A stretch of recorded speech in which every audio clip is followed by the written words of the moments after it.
बंधुओं, मैं देख रहा हूँ माता पिता से निर्माण जगत में भूल एवं शिक्षा दीक्षा में भूल हुआ है।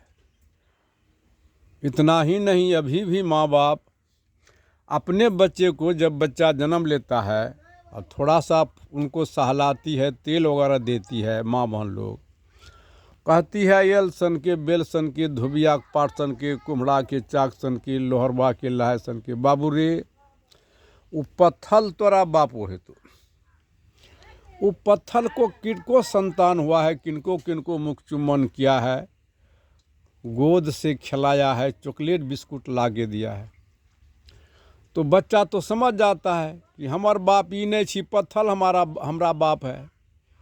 तो बच्चा अब पत्थल को प्रणाम करेगा कि माँ बाप को प्रणाम करेगा? इस कितना बड़ी भूल है। माँ बाप अपना अधिकार को फेंक देता है दूसरों के ऊपर, तब फिर तेल वगैरह लेती है, सहलाती है, ये सन के बेल, धोबिया पाट कुम्हरा, बाबू रे मैट के मुखड़ा तोरा मैयो है। तो मैं पूछता हूँ धरती के पंडितों को, विद्वान आचार्य ऋषि को, मट्टी के प्रतिमा को कै दिन दर्द हुआ है, कै ठो संतान हुआ है, किनको किनको तेल उठकन लगाया है, किनको भेटुआ से दूध पिलाई है। वो तो प्रतिमा आप ही बनाते थे, काली दुर्गा सब थी, उसके अंदर में यही आत्मा चली गई। तो इसलिए बच्चा समझता है हमारी माँ तो मट्टी का प्रतिमा, अपने माँ को ठुकरा देती है, मट्टी को प्रतिमा किसका देन है? इस भूल के कारण माँ बाप से भूल हुआ है। दूसरा, ये मार्गदर्शक गुरु लोग भी माता पिता के अधिकार को छीन लिया, कह दिया पिता से माता 100 गुना, माता से 100 गुना ईश्वर, ईश्वर से 100 गुना गुरुदेव। जबकि सब कोई माता ही पिता के द्वारा जन्म लिया। ब्रह्मा, विष्णु, जैन, बुद्ध, ईसा, मूसा, हजरत, व्यास, वशिष्ठ, संत तुलसी, कबीर। हम आज तक उसको नहीं पूछा कि आप कहाँ से जन्म लिए हैं।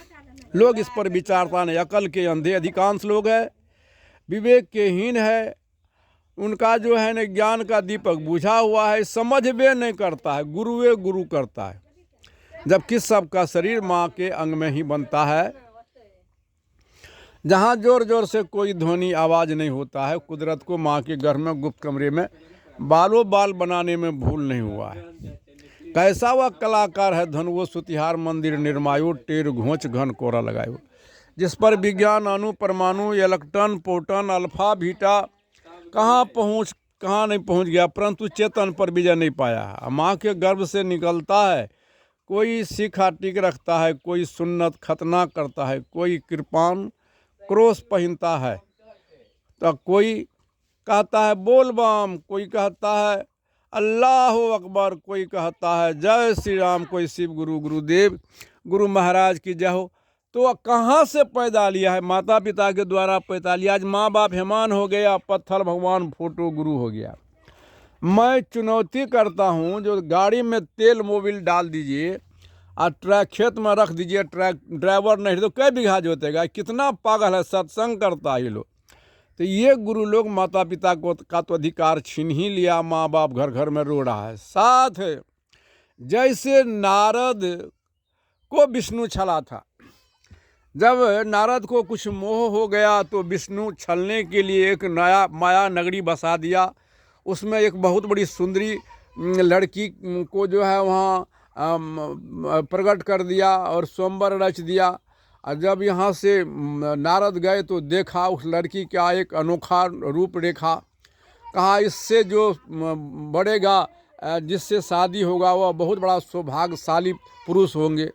तो ऐसा देख करके नारद फिर गया विष्णु भगवान के निकट, कहा हजूर आप अपना चेहरा दे दीजिए। तो विष्णु तो अपना चेहरा शकल दे दिया, लेकिन रूप बना दिया बंदर का जैसा। फिर नारद वहाँ से स्वयंवर में गया और वह सुंदरी जो थी जिधर माला लेके जाती थी उधरे ये भी जाते थे उचक उचक करके। सामने में साथ में शंकर के 2 गण थे। तब उनको कहा क्या नारद जी क्या देखते, अपना ज़रा चेहरा को देखिए जाके पानी में। जब देखता है चेहरा को तो ठीक हनुमान जी जैसा। तो वैसे सुनता हूँ मैं जो नारद उनको विष्णु को भी वरदान दिया। उसी प्रकार विष्णु जो है ना हरना कश्यपु और प्रणाद को छला है, जब वो उनको संहार करने के लिए हरनाम प्रहलाद को बचाने के लिए जो विष्णु अवतार लिए थे, खंभा फोड़ के उनको बचाया। तो आज राम जन्मभूमि बाबरी मस्जिद में कितने माँ की गोद सुनी हो गई, कितनी बहना की सिंदूर दुलाई गई, कितने बच्चे अनाथ हो गए। एक संतान के लिए हम आप फूल का सेज बिछा देते। जगत रचिता कहाँ छुपा हुआ है। एक ही सर में कहता दुनिया वाले विध्वंस कर दूंगा, या मंदिर मस्जिद के जगह तीसरा स्वरूप कर देगा, या जनमानस का मानसिक सोच बदल देता। तो संसार में जुल्म होता ही नहीं।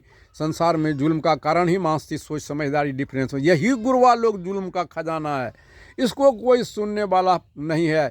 जो माता, सब कोई माता पिता के द्वारा जन्म लिया है, अंत में इसी माँ वसुंधरा के गोद में सो गया है। धरती के रूप में माता, आकाश के रूप में पिता है, और देह माता पिता नहीं है। देह में जो बोल रहा है चेतन आत्मा, यही माता भी है, यही पिता भी है, यही गुरु है, यही चेला है। माता पिता से बढ़कर के धरती पर न दूसरा कोई ईश्वर है, न कोई गुरु है, न कोई देवता है, न देवी है। देह माता पिता नहीं न है। कितना बड़ा जुल्म करने से ओ संत समाज और देश के प्रबुद्ध बुद्धिजीवियों विद्वानों, जुल्म करने वाला से जुल्म सहने वाला जुल्मी होता। अगर आप सह रहे हैं तो जुल्मी है, इसलिए मुझे जुल्म सहा नहीं गया। सत्संग करते हैं तो सत सत का निर्णय कीजिए। जो पिता से माता, स्वगुना माता से स्वगुना ईश्वर, और से स्वगुना गुरुदेव, तो कहाँ से जन्म लिया है। तो माता पिता बड़ा है कि गुरु बड़ा है, तो सिद्ध हो जाएगा। माता पिता नहीं होते तो बड़े बड़े ज्ञानी विज्ञानी हम आप पैदा नहीं लिए। इसलिए आज घर घर में माँ रो रही है। समाधान करने के लिए मैं इसलिए बुलाता हूँ समाज के प्रबुद्ध बुद्धिजीवियों, विद्वानों, ज्ञानी विज्ञानी जनों को, समस्त को मत पंथ से, जाति धर्म से अलग उठ करके जीवन जागृति, संस्कृति, संत कबीर ज्ञान गोष्ठी केंद्र में आवे।